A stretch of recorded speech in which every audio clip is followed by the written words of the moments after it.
ফাতেমা রাদিয়াল্লাহু আনহার সন্তান কয়জন? কয়জন? দুইজন। এটা হলো মিথ্যা কথা। আমি তো ডাইরেক্ট বলি, এটা হলো মিথ্যা কথা। আজকে ভালো করে শুনেন, ফাতেমা রাদিয়াল্লাহু আনহার সন্তান 5 জন। 5 জন, শুধু হাসান হোসেন না, 3 ছেলে 2 মেয়ে। হাসান বড় ছেলে, হোসাইন আর মোহসেন এই হয়ে জন্ম হওয়ার পরে মারা গেছে। আর মোহসেন, মোহসেন মনে থাকবে, এটা কি হাসান হোসাইন আর কি মোহসেন। আর মেয়ে 2টা, উম্মে কুলসুম আর জাইনাব। আলী রাদিয়াল্লাহু আনহুর স্ত্রী ফাতেমা ছাড়াও আরো 6 জন স্ত্রী আছেন। ফাতেমা রাদিয়াল্লাহু আনহা মারা যাওয়ার পরে তিনি বিয়ে করেছেন আরো কয়টা? 6টা। তার সন্তান 14টা ছেলে আর 17টা মেয়ে। কয়টা হলো?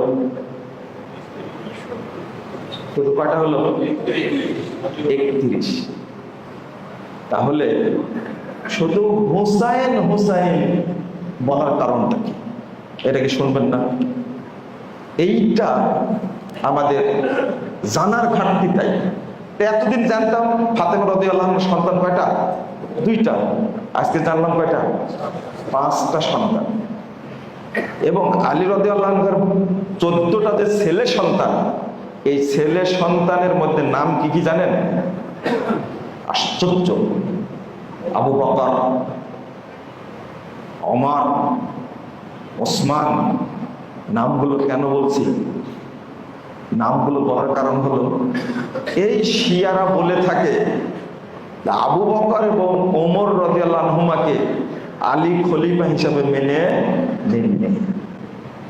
যাকে খলিফা মানবেন না তার নামে নাম রাখা যায়? বলেন তো দেখি। কত মহব্বত করতেন। আবার ফাতেমা রাদিয়াল্লাহু আনহা তার 2 মেয়ের নাম রাখছেন কার নামে? উম্মে কুলসুম আর জাইনাব। কার সন্তান এটা?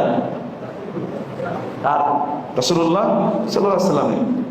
তার পরস্পরের প্রতি যে মহব্বত, যেটা এটা অজ্ঞতার কারণ, না জানার কারণ।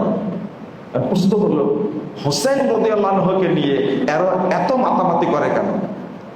এই হোসাইন রাদিয়াল্লাহু আনহুকে হত্যা কিন্তু করেছে এই শিয়ারা।